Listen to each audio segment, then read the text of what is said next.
Mi nombre es Juan Carlos Parodi, soy un socio relativamente nuevo. Realmente me siento honradísimo de pertenecer a esta institución y espero que ustedes no se hayan arrepentido o arrepientan, sobre todo la gente que me presentó, de que yo esté aquí. Yo soy cirujano, pero hoy voy a hablar de un tema que no tiene nada que ver con la cirugía. Me comprometí con algo y lo sentí como propio y quiero compartirlo con ustedes, porque creo que es un problema real, es un problema de humanidad y una falta de respeto por el derecho de los niños, y sobre todo porque hice la proyección en el futuro de las tendencias actuales, que lo hice en la Universidad de Michigan, que yo pertenezco a la cátedra de investigación, e hicimos una proyección del crecimiento demográfico argentino y la posible calidad de gente que vamos a tener en el futuro.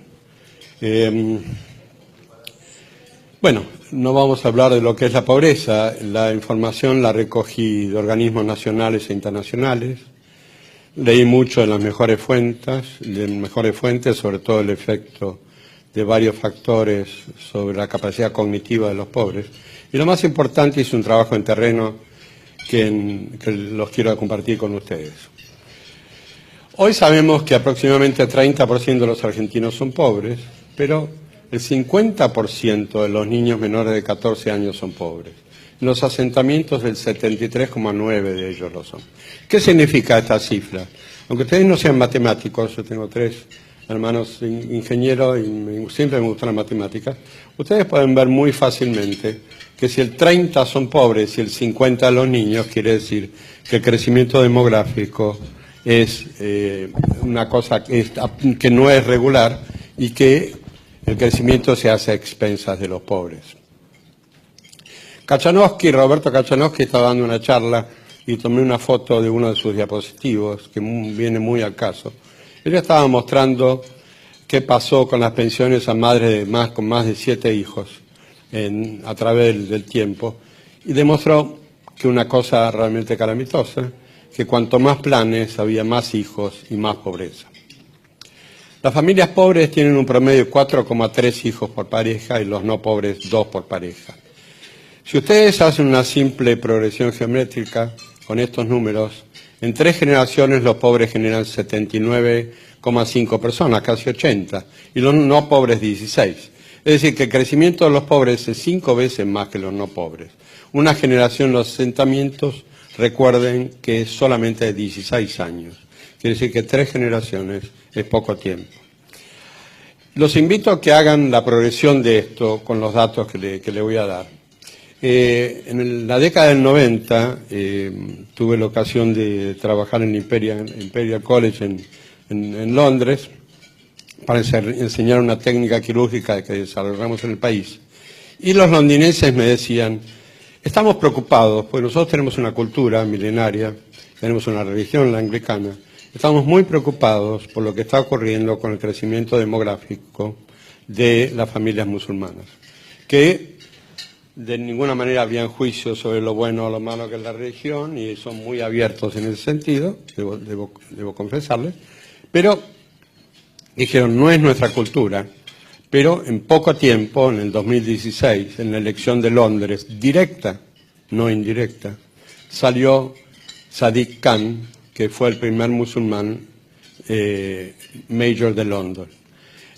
Alrededor de Londres, todas las comunas, en este momento están en manos de musulmanes. ¿Qué pasa con esto? Que los colegios elementales disminuyen y las madrasas aumentan. Y fíjense lo que pasa con un país con la cultura como la inglesa, que en las madrasas se enseña el Corán.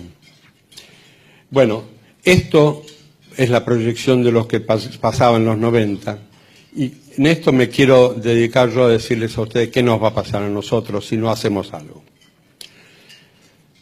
Con la asignación de planes en el tercer mes de gestación, el embarazo adolescente se incrementó significativamente. En algunos hospitales se quintuplicó la atención a adolescentes embarazadas. ¿Y esto por qué? Porque al tercer mes ya recibían subvención. Y cuando tienen el hijo, tienen la subvención por hijo, y al año siguiente tienen otro embarazo para tener otra subvención. Nosotros no le podemos echar en cara nada porque necesitan plata y no la tienen, que ahí está el problema. Hay en uno de los estudios, que les recomiendo que lo lean, que fue un bestseller del New York Times por muchos años, se llama Freakonomics, está en inglés y en castellano, de Levi Dubner, que estudiaron uno de los capítulos sobre criminalidad. Y una cita de este libro es: no hay hijo que tenga menos posibilidades que aquel de madre adolescente con escasa educación. El 50% de estos niños serán delincuentes. Yo fui a visitar las villas y realmente me sentí muy mal y por eso me comprometí con el tema. Me fui al pozo de la cava, hablé con las familias, les llevé cosas, charlé con los chicos, llevé sociólogos, llevé psicólogos, llevé expertos en nutrición, que dicho sea de paso, ya tenemos en la Argentina 2 esfuerzos muy grandes en nutrición, que después vamos a hablar. Yo me empecé a preguntar, yo veía a esos chicos, la última casa que fui tenían 10 hijos, una mujer soltera que estaba embarazada, las 2 hijas mayores, adolescentes, ya estaban embarazadas, y empecé a hablar con esos chicos, que me sonreían porque les llevé regalos, y les vi los dientes marrones. Tenían dientes marrones en pleno San Isidro, porque no tenían calcio. El cociente intelectual de esos chicos era realmente bajísimo. Entonces yo pensé, este pobre chico no pidió venir acá. No tiene los mismos derechos que mi nieto, nadie lo defiende, y es realmente una aberración que pase hoy en día esto. Y lo hablé con Pose, le digo, esto no puede durar un día más, porque este chico ya tiene asignado su futuro, y no le estamos dando iguales oportunidades a todos, que es el principio de la justicia social. El otro problema es que, ¿qué pasa con los pobres? Los pobres generan más pobres, porque esos hijos no van a ser ricos. Raramente el hijo de un pobre, hoy en la Argentina, no será pobre en el futuro. Y a eso viene la progresión geométrica que le vamos a hablar en unos minutos. ¿Por qué el hijo de pobre será pobre? El cociente intelectual es menor. Esto es altamente conocido, publicado, y yo lo estudié personalmente. No es solamente la deficiente alimentación desde el embarazo. Cuando nace un chico de una madre malnutrida, ya tiene cociente bajo. La plasticidad del cerebro se produce dentro de los primeros 5 años. Hay un segundo periodo de plasticidad en la preadolescencia muy corto, pero esencialmente el cociente depende de la nutrición durante el embarazo y en los primeros 5 años. Además, estos chicos, que la mayoría son no deseados ni esperados, no tienen estímulos, tienen agresión física más del 50%, padecen polución auditiva, presencia de pandillas en su barrio, falta de afecto y uso del paco. Todo esto está publicado hasta en el Lancet, que es una de las revistas internacionales de medicina más respetadas, y la sustancia gris de estos chicos en volumen es menor, y la superficie de su cerebro también es menor. Ni que hablar de las conexiones interneuronales, que son muchísimo menores. El problema es que este déficit cognitivo, aunque ustedes lo recontraalimenten, es irreversible. Estos chicos, que son el 50% de los niños en Argentina hoy, van a ser nuestro futuro. Y esos chicos tienen bajo cociente. Y ahora vamos a hablar de la educación. Educación deficiente. Yo comprobé personalmente que en todas las villas los maestros no tienen título de maestro. Fui a hablar con los gremialistas y me dijeron, eso es así. Los que tienen título no van a las villas. Entonces tenemos que convocar a los que abandonaron el estudio, que no tienen título para que sean maestros. Quiere decir que en los lugares donde más educación necesitamos, tenemos a los peores maestros. Esto pasa hoy en la Argentina. Arieta Guadañe dio una charla interesantísima y nos decía, los hijos de los pobres no van a la universidad. No tienen las mismas posibilidades que tu hijo y tu nieto. No tienen ninguna. Entonces, ¿quién los defiende a los niños pobres? Nadie. Nadie. ¿Ustedes creen que con la subvención universal por hijo bajaron solamente el 5,6% el índice de pobreza? Es decir, ellos no pidieron venir a este planeta, tuvieron la desgracia de nacer en un lugar carenciado, su alimentación fue insuficiente, no tuvieron estimulación ni afecto, la mayoría recibieron castigos, muchos fueron abusados. La educación fue insuficiente, su mente no le permite competir con sus pares para alcanzar una profesión, un oficio o un trabajo digno. Es decir que su destino, como decíamos antes, estaba sellado. Eran perdedores, desocupados, resentidos, y muchos de ellos abrazaron el delito. Con la proyección del crecimiento demográfico asimétrico, como estamos hablando, en pocos años, la mayoría de los niños futuros adultos en nuestro país serán pobres, con capacidad mental disminuida y educación insuficiente. ¿Qué pasó con el delito? Desde el año 86 hasta ahora aumentó 10 veces. Va a seguir aumentando mucho más, porque ese 50% de niños, la mayoría ya fumó paco, y acá está Pepe Milei, que casualmente está estudiando el efecto del paco con el cerebro, y es devastador. Es decir, ¿quién nos está defendiendo estos chicos? Nadie. Por eso yo vengo acá, y por eso soy cirujano y estoy hablando de un tema no quirúrgico. Hablamos de hijos no deseados. Casualmente en el capítulo de Freakonomics de Levitt y Dubner estudiaron las consecuencias de ser un hijo no deseado. La delincuencia se alimenta de ellos. Los peores criminales en los Estados Unidos fueron hijos no deseados. No hay que encarcelarlos ni matarlos, hay que evitar gestar hijos no deseados. ¿Qué hallazgos anatómicos hay en los estudios sobre estos chicos? Como les decía antes, menor superficie de la corteza, menor volumen de sustancia gris, el tiempo de plasticidad los 5 primeros años y el segundo periodo, como les decía antes, muy corto en la preadolescencia, que pueden recuperar muy poco de eso. Es decir, tenemos que hacer algo, y de hecho yo lo estoy tratando de hacer, y hay que hacer propuestas concretas. Los cirujanos somos gente de acción, porque si no lo hacemos se nos muere el paciente, y decimos, tenemos que no solo hacer propuestas, sino pelear por ellas y colaborar con ellas en lo que podamos. ¿Cuál es el problema? El problema obviamente es la falta de educación y la falta de conocimiento, y lo que sí tenemos que hacer es darle importancia al hecho de traer un niño al mundo. Hay que dignificar la creación de una nueva vida, darle la importancia que merece el bienestar y la felicidad de los niños. Y para eso se necesita fomentar la procreación responsable. Ustedes me dirán, eso es un iniciativo, en educación van a tardar 3 generaciones en aprenderlo. Lo que hay que hacer es hacerlo hoy. Como decía Kachanowski, aumentaron los planes y aumentó en forma exponencial y casi en línea vertical la cantidad de pobres. Acuérdense, 50%. 14 años o menos hoy en la Argentina, acá en nuestro país, el 50% son pobres. ¿Qué tenemos que hacer? Los incentivos económicos deben ser inversos. Las familias con 2 o menos hijos deben tener incentivo. Hay que suprimir los planes para futuras familias numerosas. Hay que suprimir la asignación universal después del segundo hijo.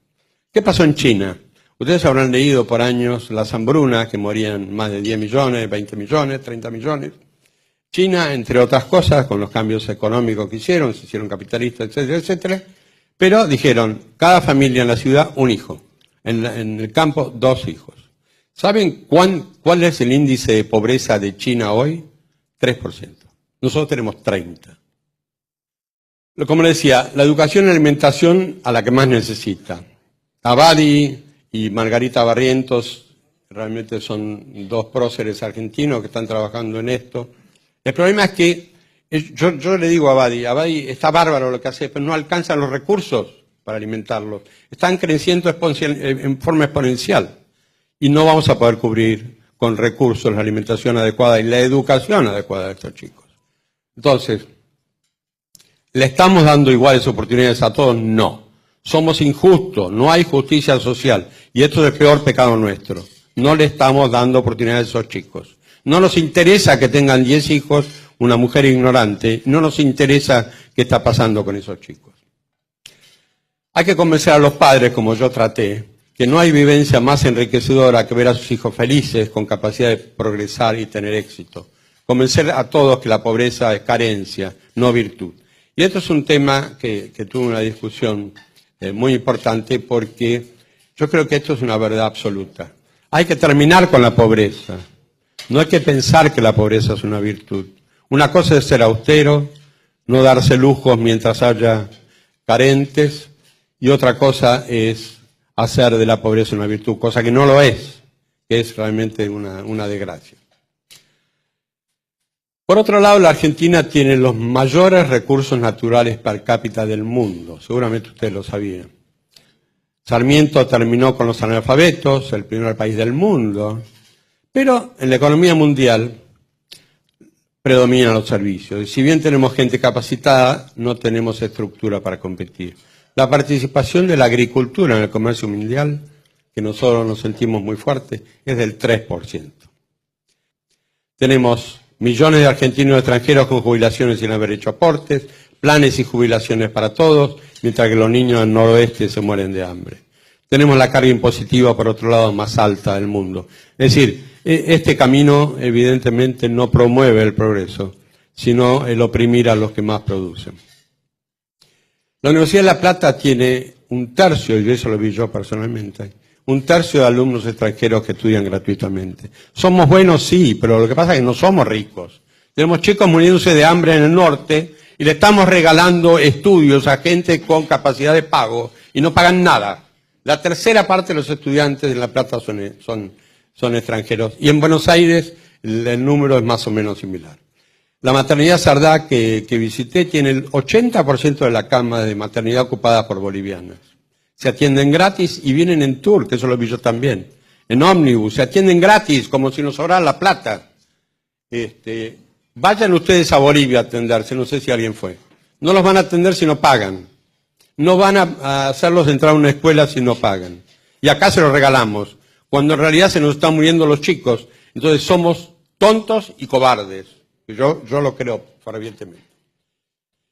Muchos paraguayos vinieron ilegales, el gobierno les dio papeles, usurparon tierras en la Recoleta, robaron material de construcción de las obras que trabajan, se hicieron edificios hasta 4 o 5 pisos, se colgaron de los servicios sin pagar y hoy alquilan los departamentos y viven de renta. ¿Somos vivos? No, somos retontos, aunque la mayoría seamos profesionales. Es decir, le damos educación y salud gratis, subsidios a todos, las fronteras son porosas y ni siquiera controlan los antecedentes de los inmigrantes. Es decir, ¿somos ricos? Como le decía, no somos ricos. Tenemos gremialistas corruptos y mafiosos, la policía recibe órdenes de no reprimir cuando hay una horda que rompe a mazazos las plazas y la policía cuando actúa los procesa. Es decir, ¿estamos bien? Nuestro futuro, si no cambiamos, es calamitoso. Nos estamos llenando de habitantes con escasa capacidad mental, con pobre educación y tendencia del delito, y eso es muy serio. En pocos años volverá el populismo, los cubanos, como ya lo hicieron con los montoneros, darán las órdenes y seremos otra Venezuela. Tendremos que emigrar y entregar el país a los que con astucia y perseverancia están tomando el poder. ¿Hay posibilidad de revertir la tendencia? Sí, pero con estrategia, coraje, paciencia y mucho trabajo. Discúlpenme el ímpetu que le puse y el entusiasmo, pues realmente lo siento y además lo creo.